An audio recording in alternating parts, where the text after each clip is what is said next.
लोग हमेशा मेरा फायदा उठाते हैं। पहली बात तो आप अहंकार के बैठे हो कि मैं सबकी मदद करता हूँ। तुम में है क्या जो तुम मदद कर सकते हो? क्या है तुम में मदद कर सकते हो? न तुम्हारे में बुद्धि है, न बल है, न इतने बड़े धनी हो, कुबेर का खजाना तो है नहीं, और बुद्धिमान ब्रह्मा वाली बुद्धि तो है नहीं। तो आप क्या मदद कर सकते हो? किसी की क्या मदद कर सकते हो? व्यर्थ का अभिमान क्यों रखते हो? भगवान कृपा करके यदि किसी को एक लोटा पानी तुमसे पिलवा रहे हैं तो इस बात को ऐसे क्यों नहीं देखते हो कि भगवान कृपा करके इन रूपों में मेरी सेवा स्वीकार कर रहे हैं, मैं मदद। इसीलिए तो तुम्हें क्रोध आ रहा है, क्योंकि कामा संजायते क्रोधा, क्रोधा स्मृति विभ्रमा, स्मृति भ्रंशात बुद्धिनाशो, बुद्धिनाशात प्रणश्यति। तुम ये कामना किए बैठे हो कि मैं दूसरों की सेवा करता हूं और दूसरे मेरी बात नहीं मानते, मेरी ये सेवा नहीं हुई। तुम उनसे सम्मान चाहते हो। हमने तुमको पानी पिलाया, तुम्हें प्रणाम करो, हमारी बात मानो, हमारे अनुकूल चलो। इसे सेवा थोड़ी कहते हैं। सेवा कहते हैं नेकी कर दरिया में डाल।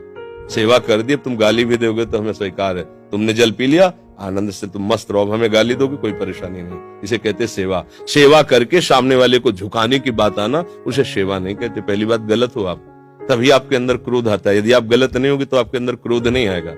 कामा संजायते क्रोधा, कामना है तभी क्रोध का प्रादुर्भाव होता है। क्या कामना है? कि हमने तुम्हारा सहयोग किया, हमने तुम्हारा हित किया और तुम हमारा बुरा करते हो तो क्रोध आ जाएगा।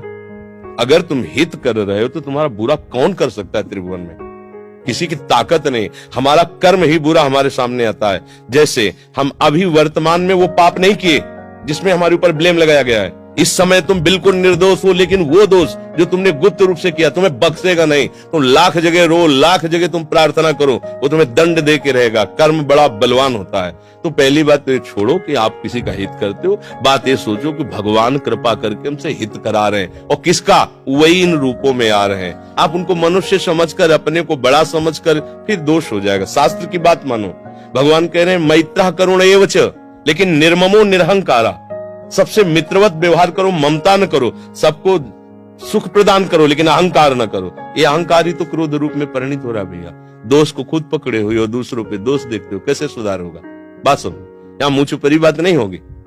तस्मात् शास्त्रम प्रमाणम ते कार्याकार्यो व्यवस्थित हो। सही बात सुनने के लिए भी छाती में बल चाहिए। बोलने की तो बात जाने दो, सही बात सुनने के लिए हमारे अंदर बल चाहिए। अगर तुम इस बात को सुन ले, समझ गए, तो तुम गृहस्थ में रहते हुए भी महाशक्तिशाली बन सकते हो।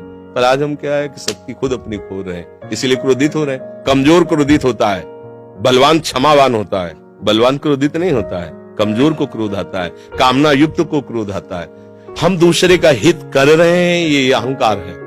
हम एक यंत्र हैं, भगवान यंत्री है, वो जैसा हमसे करवा रहे वैसा हो रहा है। हमें ये भावना रखनी है, हम करने लायक हैं। एक श्वास भी नहीं ले सकते इस तरह में, ऐसे भी नहीं कर सकते।